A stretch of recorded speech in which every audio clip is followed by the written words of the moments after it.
Hello and welcome to Conversations about Language Teaching. I am your co-host, Dr. Reed Riggs, he, him. And I am Dr. Diane Neubauer, she, her. So, Diane, I told you yesterday that I would keep this a surprise. It's actually not a surprise what our topic Yes. is. Yeah. It's something Okay. you and But I I have talked about. no idea. Right. No idea. I'm I, walking into this blind. yep. I said in a text message that it would be fun to keep it a surprise because you actually know what it is, but you don't know it would be this today. Okay. So let me start with a story, and it's going to launch into, and this might be the word that triggers your memory, another story. So Okay. you had shared with me about talking about addressing the topic of production. And then you said Yeah. what you were thinking of was this classroom that you observed. And then you shared the descriptions of what you saw there and said, I'm not sure what to call this. And then I had said, you know what? Instead of trying to specifically uh, talk on this general notion of production, that actually teachers, we've said this before, teachers can take any concept, like any term, such as production, such as input, such as reading, such as assessment, such as anything, any term, and then find their own way to do it, typically that fits their own context, that fits their own beliefs, that fits their own experience. And so it can be so vastly different from teacher to teacher that maybe Hmm. instead of saying we're going to do an episode about language production, that instead the starting point should be your story about that one classroom. And Yeah. it doesn't then mean that we're only talking about only that one classroom, but we're also implying that classrooms similar to what you describe in your story would also be relevant. And we think that this is so common that it's worth sharing the story and then digging into slightly more general implications from that story. So, do you want to talk Yeah. about that classroom? Sure. Okay. Yeah. All Okay. right. Yeah, I Let's do can do it. that. Cool. Yeah, this is not what I expected. I was thinking, I was kind of hoping like maybe Annie's going to be there because, Oh, listeners have heard reference to little Annie, or yeah. maybe Nan was around and she was going to be a Mm. surprise guest. And I'm like, okay, well, maybe some other day you can We'll do put those that on the things. list of other surprises we can Yeah, have. yeah, yeah. Yeah. Cool. So the story then is I spent a day at a particular language context. So I'm not going to say where it was or when it was, because that's not the key importance. I saw so many good things. I saw teachers who cared deeply about their students. I saw a lot of attentiveness to different students at different levels and accommodating that with different kinds of strategies. Students helped other students. The teacher was providing a kind of a general framework and then doing a lot of coaching around the room as different things were unfolding. And I saw multiple teachers when I was visiting, and so there were multiple ways they were doing that in for different students. Some who are very beginning in this language, and some who are much more advanced, that sort of thing. So the thing though that I walked away from was like in the end, I think these students get to the goals of language proficiency.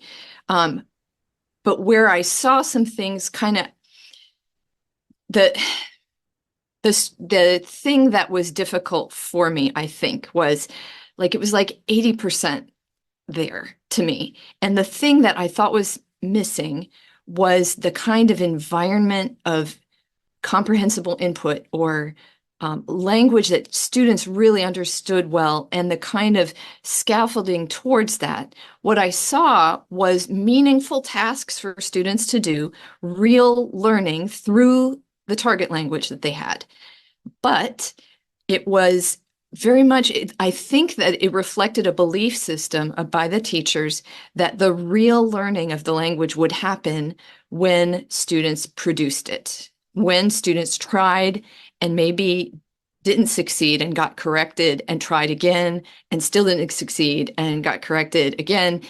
And so, there were these rich experiences with language, but the level of how much input that either the teacher could have provided verbally, or how much the rich kinds of input sources that they were actually kind of just incidentally using, they could have made that big and like a surrounding environment. Like I think of it like a soup, a thick soup, not a clear soup, like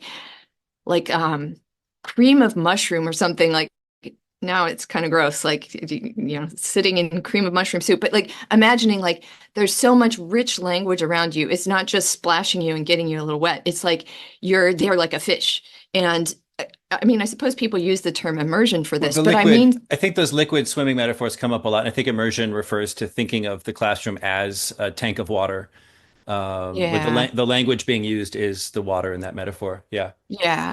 And I don't mean the kind of submersion. Like, I don't mean just dousing somebody underwater and just letting them, because that I did see happen with some beginning students in there. Sometimes there was a peer that could kind of jump in and really assist. And that was great because they had all these different levels of students and new people coming in all the time. But the thing that I thought could have been still accommodating that range of proficiencies and still doing meaningful tasks with them was a little bit more of a guided input heavy or input rich kind of experience. So an example of something that I saw was they were going to be reading a short story, and the teacher did a kind of a hook, a really cool hook. The person had an image, and there were interesting things in the image, and she asked students, okay, take time and write about everything that you see. And they could use a dictionary if they wanted to, and they could create it, and they could help each other a little bit here and there. And then the students were asked to read aloud what they had created. And my thought was like, wow, if that was moved to the last 5 minutes of class or the last 10, or what she did first was look at this cool picture. Ooh, what do you see? And drew on what the students who had more proficiency could talk about already, and then start making some lists of written descriptions that they had, and then ask those students to go back and do some writing. Like the ones that had higher proficiency could then start at that baseline and go further.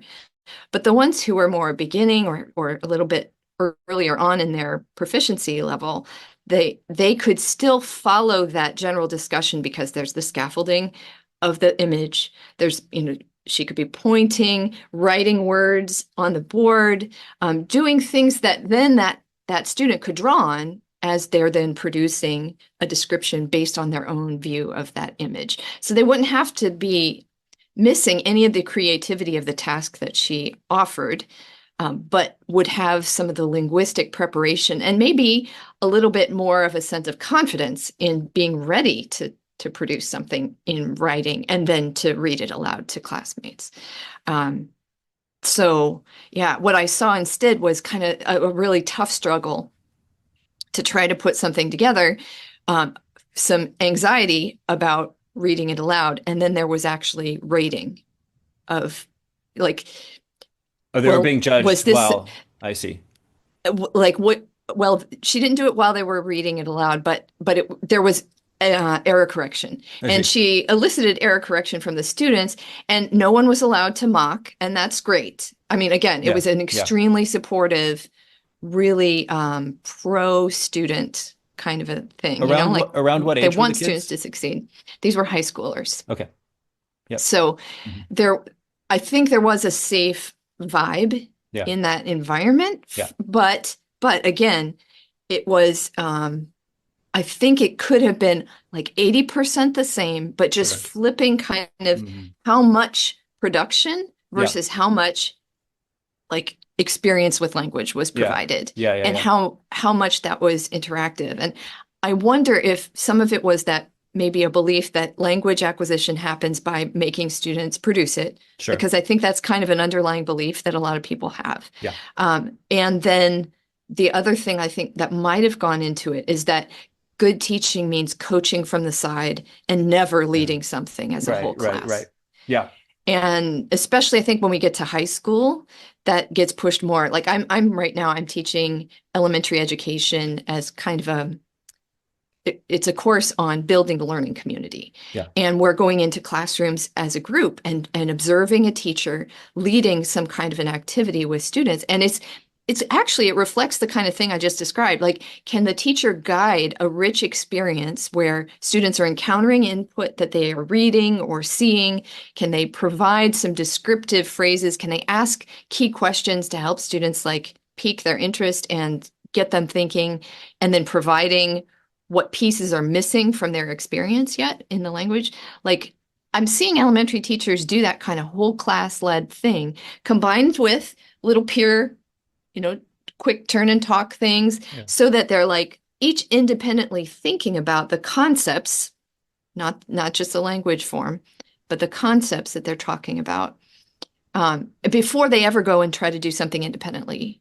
Yeah. So, you know, it's a different thing in a way because it's content learning, but it's Sure. not entirely No. because, Yeah. I mean, our goal in a language classroom is not just to learn language and practice language. It's to Right. do something through the language in the classroom, right? We have Yeah. the Yeah. episode about communicative purpose and Sure. why that might Yeah. Yeah. matter. And I don't know if I've Um, said this before on the show, but in the teacher guides for the IB school where I work, and it's on the general IB website. mhm, Um, there are guides for the primary year program, for the middle year program, and for the diploma program.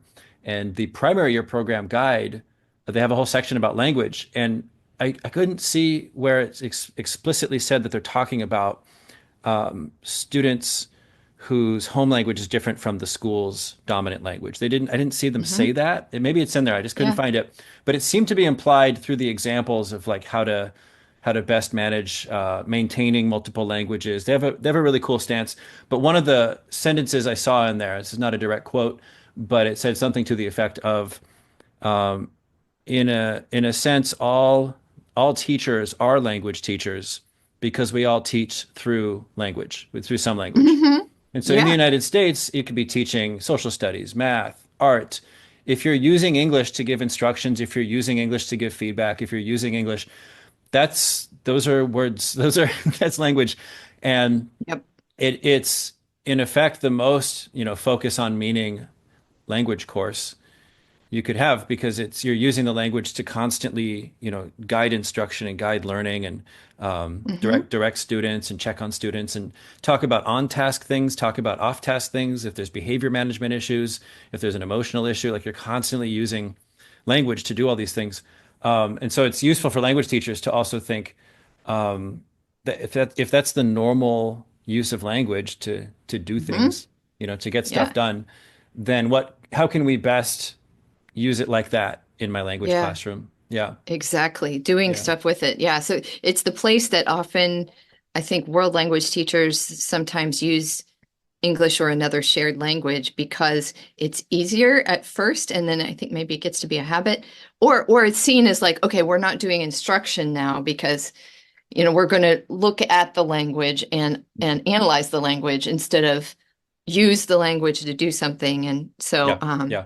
yeah, I think it's interesting. One of the things that I think happens when that language is presented as though production is where the thing really happens rather than comprehension is where the thing really happens, the thing being language uh, acquisition or Yeah. language learning, if you want to call it that, Yeah.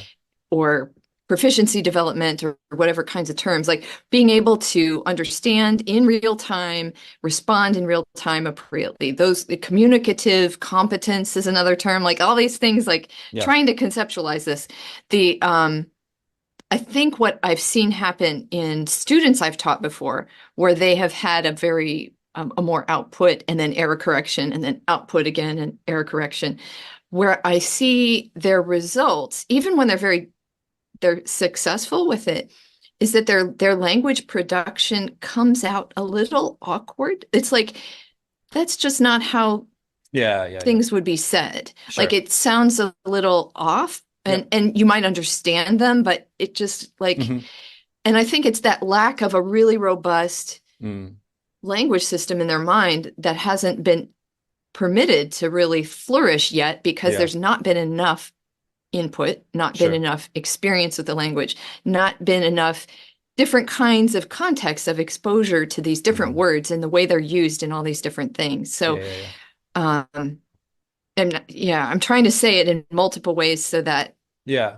it's not sounding like I'm thinking, well, they just needed to get that word drilled in. I don't mean that. No. I No. No. mean, No.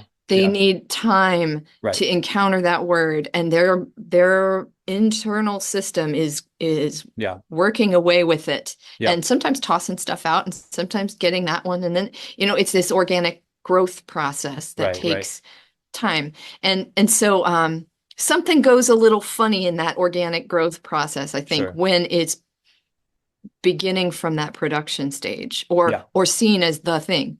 Yeah. There's another example that like that one with they used this really interesting image and could have made that a very input rich first step at Yeah. least. Yeah. And then there was another time where an instructor was using a video clip that was really interesting and there were no words in it. But the students were glued. I mean, Mm. the room went totally silent and they were all focused on it. And I asked afterwards, like, have you ever heard of movie talk? It would just coordinate so much with what you were doing there with video. And he hadn't heard of it. But it was also like it didn't trying to explain it to him didn't seem to trigger like why would that be so cool and valuable? Like Yeah.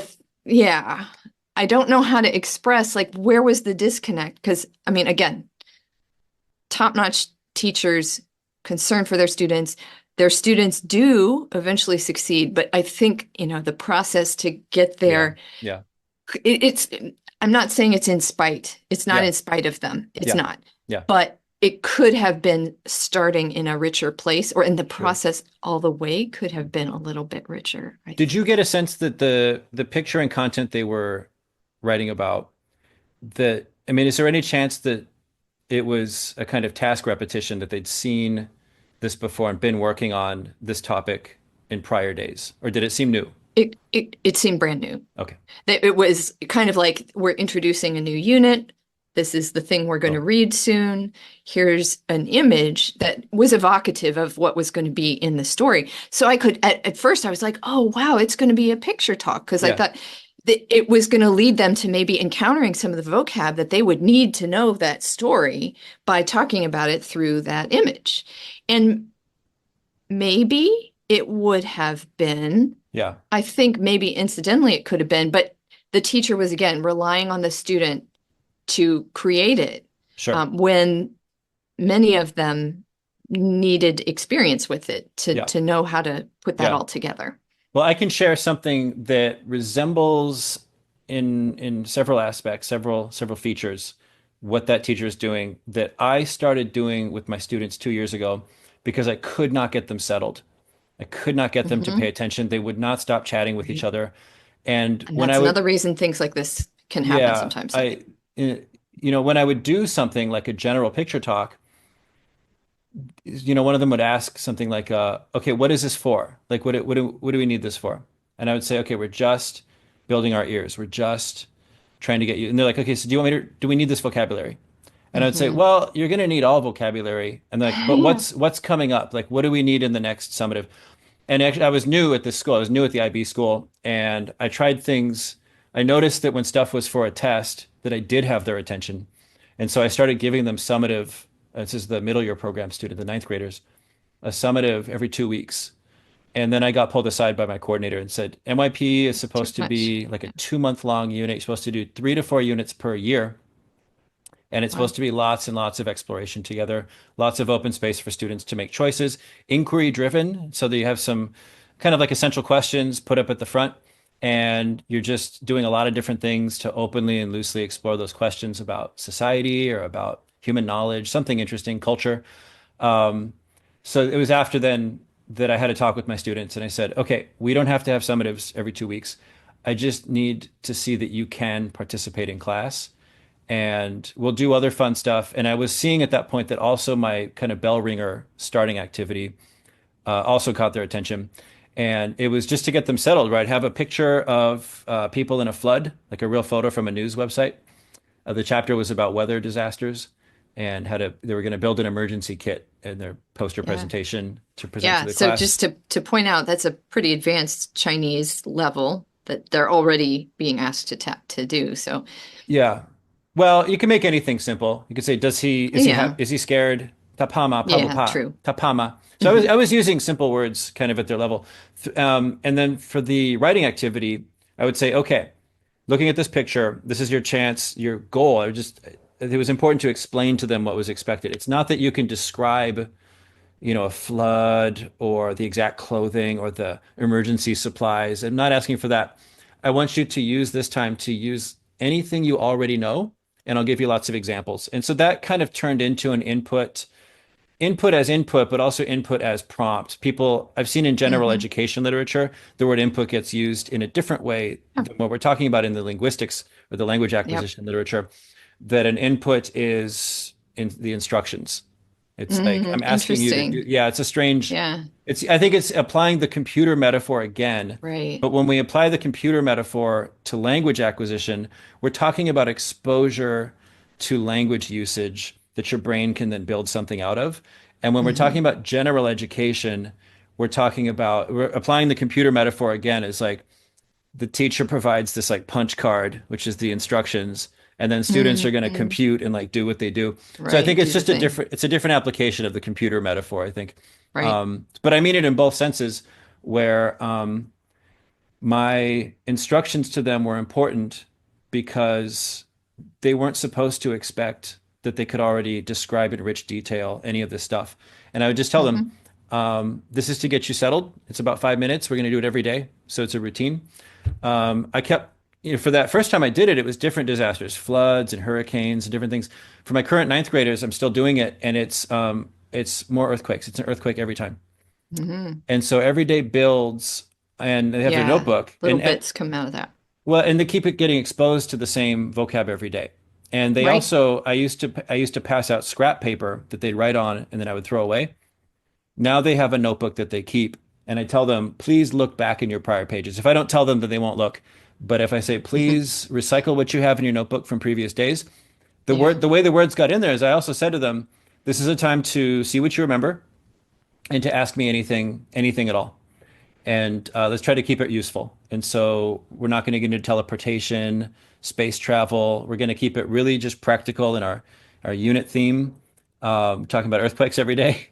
And they've gotten used to it. Dijan Fa Shangla. It's like that just keeps coming up every day. So we're building repertoires, we're building routine phrases that as they seem ready, then they can ask me for more. So they're getting input. Yeah. The input is going into their notebook. I'm very sensitive. I'm still coming at it from an input mindset, but I Yeah. also come at it from a classroom management. We got Management. to get you settled kind of goal.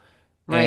And by keeping it's a different picture of a different earthquake every day, they're like, oh yeah, we said this yesterday. Oh, wait, what was that phrase again? And then I'll tell them, I don't, and I also I've seen teachers scold students for like, I already told you that 3 times. Right. I've seen lots of teachers do that. I expect language acquisition to be slow, like slow, Hmm. slow, slow. Right. Like, oh, Yeah, great. You remembered that you've heard that word before. that's Awesome. awesome. Okay, here Yeah, it that's is. great. Oh, yeah. Well, because I Then, see, like, the next time it's easier. yeah, no, and I see students. I still have students that'll ask like, "How do you say at?" And I'm like, "Did you give me a sentence?" I always say, "Give me a sentence." Like, Yeah, I don't exactly. want your It individual does not. word. Doesn't help. Give me your sentence. Yep. And they're like, "Oh, okay."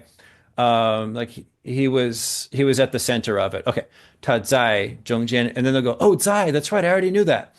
Like Hmm. they forgot that they had already Yeah. been familiar. And I think it's also a Right. problem with translation. Not to say we don't do translation, but I've noticed that my Cantonese speaking colleague, and also I have a Cantonese speaking student, I can't ever ask them how to say something in English through Cantonese. Like how do you say, Mhm.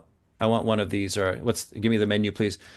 They'll often say, oh, I don't know. I just speak it. And it's like I think that translation is They're its not used to own, translating. Yeah, yeah, it's it's its a own separate separate skill. practice. Yeah. So they're not Yeah, used to a that. highly useful skill. Yes. Yeah, I And I think want my sometimes in students to our be able to do it. It's part of I think part of language yeah. acquisition should be the ability to translate generally from day-to-day things. You got to use a dictionary. I have a student who just came back from China. I told him use the language in ways that fit people's jobs. So you're in a restaurant with your class and you want an extra napkin. It could be contrived. It could be a fake thing. Maybe you already have a napkin. You just want to practice the language. Cool. Don't disrupt them by talking about random stuff. Look up on your phone how to say a napkin and then ask the person, hey, can I get an extra napkin? But like Hmm. to be able to look it up in a dictionary, you have to be able to think of the English and then move over. I think that that's just Right. part of being multilingual as opposed to like full on heritage or something else.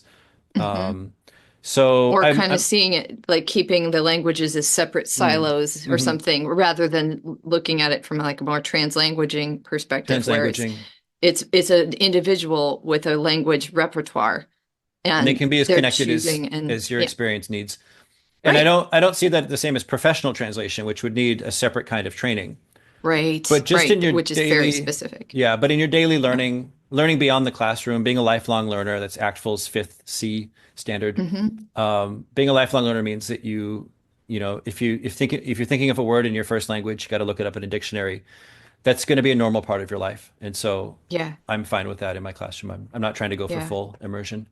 Yeah. And I think sometimes that in ACTFL, the push towards the 90% target language use, as a optimal, um, sometimes will cause people to maybe walk away from the truly valuable skill of being able to translate Yep. between your first language and a second, or second and your third, or yeah. Yeah. There's So something students are doing, like language and thought are so tied together. Like language is also the medium of a lot of our thoughts. I yeah. wouldn't say all of our thoughts. We can, a lot of people, not everyone, but a lot of people can visualize where we don't know what something is. Annie's almost 3 years old. She's in this phase now where she is pointing to like things all day long and saying, "What is that? What is that?" And she wants to know I've heard, yeah, how to little refer to videos it. you've sent. Yeah, and Hmm. she's doing it constantly. This little part of the lip here, I don't know Uh-huh. what The that's called. philtrum. Oh, okay, great. Now I know the word for it. But Yeah, philtrum. she wanted to know. I didn't know a word for it. It doesn't mean I don't recognize that that's a normal part There's a of someone's thing. lip. Yeah. And so it's language. Not everything we think is tied to language, but a whole lot of our thoughts are mediated through word choices and sentences. And when you're asking students to do a free write, they're going to develop their thoughts through the medium of their first language or language, some language. It's going to be And there in any case. yeah. Yeah. And so then they'll ask, like, oh, I want to say that I would only do this if it was voluntary, but not if it was a paid thing. And I'm like, okay, word for word, I can't help you I on can't do that, that. but I'll give Yeah. you a nice phrase that would be a normal thing people would say. And they usually get a little confused where they're like, that doesn't sound like anything I was just thinking. I'm like, it's Yeah. just the normal way that people would say that idea. And Hmm. and I'm also choosing a level appropriate phrase. So Right. I'm not saying here's how an academic professional would say it. I'm saying you're in your This is your next I step. expect, yeah, your Yeah. next step in your daily life. This is kind of a normal thing that I would expect you to see, and it contains words I expect you to encounter in other places. Right. So those are the kinds of input that I think can be occasioned through an activity that is asking students to make notes. It's just that Yeah. I'm taking a And very input mindset the way I yeah, have them prompted, and I'm not. I usually don't give corrections typically. I sort of see it as development. right. I had a student that would pepper "de" everywhere in there. Yeah. She'd be Yeah. like, I've had that happen "因too.为的人的想的去Yeah.的," and that's not a quote, but a lot of Yeah. like And for Chinese those "de." who are not Chinese speakers, that's like it's the most common Yeah, character in use in Chinese, yeah. but Any frequency it's dictionary not finds supposed it to at the go all top. over the place like that. Yeah. Yeah. Right. But to me, I've always looked at it as like, oh, I'm going to keep an eye on that. That's kind of neat. Like that's a cool Yeah. I've had a developmental student did that thing too. going on. Yeah. And another of my students just started doing it, and it's my third year with them. And I thought, oh, neat. This might be a normal developmental thing that you just see students go through, where their brain is Yeah. picking up on "duh" a lot, and then they just start putting it Hmm. everywhere, Yeah. and then that's cool. They'll get past it when they get past it. But I don't see any reason to correct it. Um, Right. And that's the other, yeah. yeah, that's the other thing. Like what was the correction like that I saw back in that opening vignette kind of setting? What was the correction doing for them in that moment? Yeah. Right? Yeah. I don't know how much that was changing the Yeah. whole system in their mind. I Yeah. think it was doing something, but I don't think it was doing that. I mean, it provides a tiny bit of input.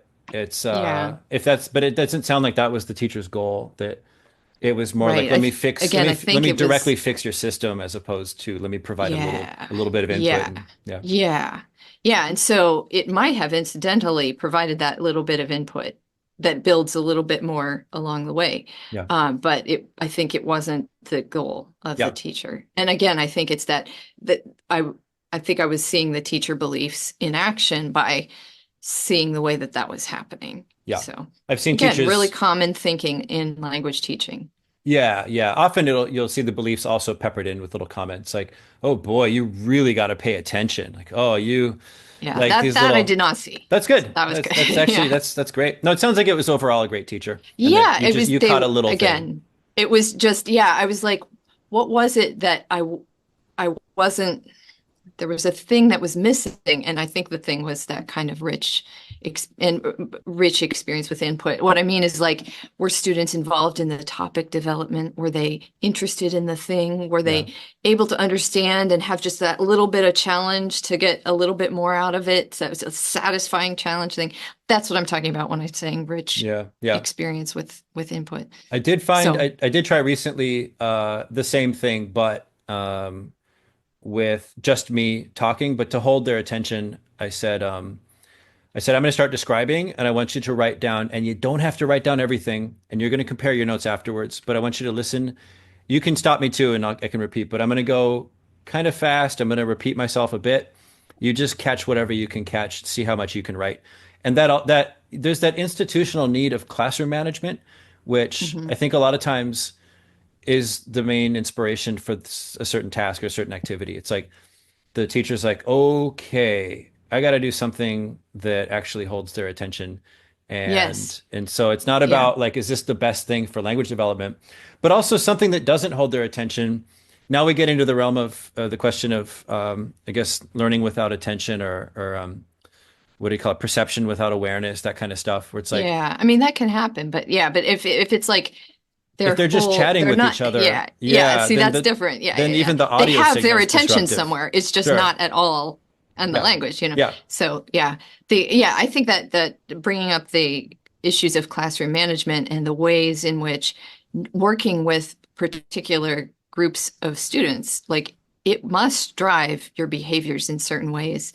And so finding the things that are going to make the classroom function, Yeah. there's realities beyond just like we talk about the brains in boxes, I think on an episode where like, if they were just brains, we could put them in a box and Yeah. just, surround them with the environment they needed for, Yeah. If only but if people only are they were messier than that. computers. Yeah. If only they were not metaphorically computers, but just actually Yes. computers. If only, yeah, well, maybe Neuralink. Yeah. No, I think the human brain works in a more interesting way. Yes. Um, Agreed. And maybe yeah. to say like, I think I've become so used to the term input or the term comprehensible input that I don't think of it with that computer metaphor anymore. I Mm, don't. yeah. I know those are terms from computing, but I think that for some, that's still kind of shaping the way that we think about it. Is it the water that we're pouring in? Well, Right. Right. no, No. no, it's something that's a richer thing Yeah. than that. It's not just like Yeah. plug it into the kid's head or, Well, I've dump heard it it in said there. like what It's is input? mhm. Input is the language that's going into their head, and that's not actually capturing what's happening. That's a Right. useful metaphor, but also its usefulness kind of hits limits Yes. when you think that you're you're having students hear and read stuff, and you're like, oh boy, that's in their head now. It's like, that's Right. not the process. The process is that Right. their own mental system is building something, Yes. and it's going to build things that don't resemble the input. Not And necessarily. you're Yeah. gonna, yeah, some of it will and some of it Yeah. won't, and Yeah. some of it is predictable and some of it's not predictable. And I don't think there's an account of like every possible developmental thing. Like Annie Right. was saying, she still uses at a lot, and she'll say like, "We're going at home. We go at Yeah. the elevator up." And so it's just I don't know if it's Yeah. just even She's the word over at. applying the at. She Yeah. might be overplaying at. Sometimes it's on though, and I don't know if there's a more general confusion of prepositions. Like I don't know Hmm. if there's a system at all, and if there is a system, I don't know what that system is. But I also Yep. don't know if linguists have like put that in a list of Right. predictable things There's that a happen. stage. Yeah, or if it's like a personal thing that's like there's some personal stages that are not universally a stage that everyone goes through. Hmm. And so what I think as a teacher, it's not helpful to worry about the specific list of what words and grammar things that students will go through. It's nice to have a few to say, oh yeah, that's okay. It's rest assured that's part of the process. But it's more useful to just know that there will be non-target like They just, things that students do, and that's part of growth. It's part of their yep. development. Yeah. Yep. And by hearing that kind of production, it kind of gives the teacher a little bit of a sense of a window into what is that developing system like? Like what Yeah. is it that those It's students are starting yeah, it's to also hang a on nice to and it's a build? nice signal that something is growing. You know? Yeah, yeah, It's like absolutely. if a seed starts to sprout and it's making a little like U-shaped sprout, you're like, ooh, it's something's going on and let's wait and see. Like let's see what hmm pops up after that, or I it's just literally just yesterday had some of the first sprouts of tomatoes pop out of my little, I've got seeds started inside the house. there you go. Very, very exciting stuff. I Yeah. am not sorry that they are not, a full-grown plant popping out of the soil. I'm excited by Right. Yeah. just the little thing that I see first. And I know there's growth going to happen if I continue to Yeah. keep the environment that it needs for Yeah. that growth. Yeah. And maybe you have that confidence because you've watched the whole process from beginning to end many times. And I think a lot of Yep. teachers haven't given enough trust to an Or input-rich environment, and yeah, also yeah, yeah, like they've developmental stages that are not target-like. Yeah. right? They've maybe been so concerned about accuracy and production as the mindset of, I got to get these students to do that. Yeah. And then you go on to the next unit. So you don't Yeah. even, Right. maybe revisit.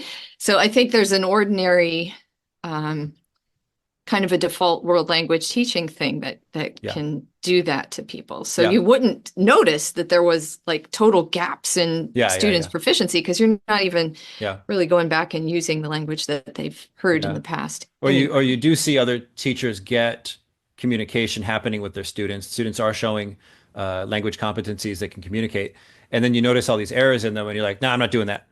There's too many errors." Yeah, Right, right. yeah, Or they're silent for a while. Well, I hmm, used to get them to talk right away, that's day right. Yeah, yeah, one. yeah, yeah, And like yeah, now I'm trying to let them just do it, yeah. like Right. yes, let them just simmer. Yeah, Let yeah. them yeah, let them produce as they produce We're gonna get cut off and now. celebrate So, it. Yep. right, right, right. Yeah, no, yeah. Celebrate. Yeah, every little bit of yeah, and the students need that encouragement too. Should we end our Absolutely. episode? Yeah, I felt like we covered a lot. That So was fun. Okay. Thanks for listening. And we're about to do our Chinese only episode. yes, I'm excited. Okay. Well, I've been Reed Riggs. And I'm Diane Neubauer. Thanks for listening. Yep, bye-bye.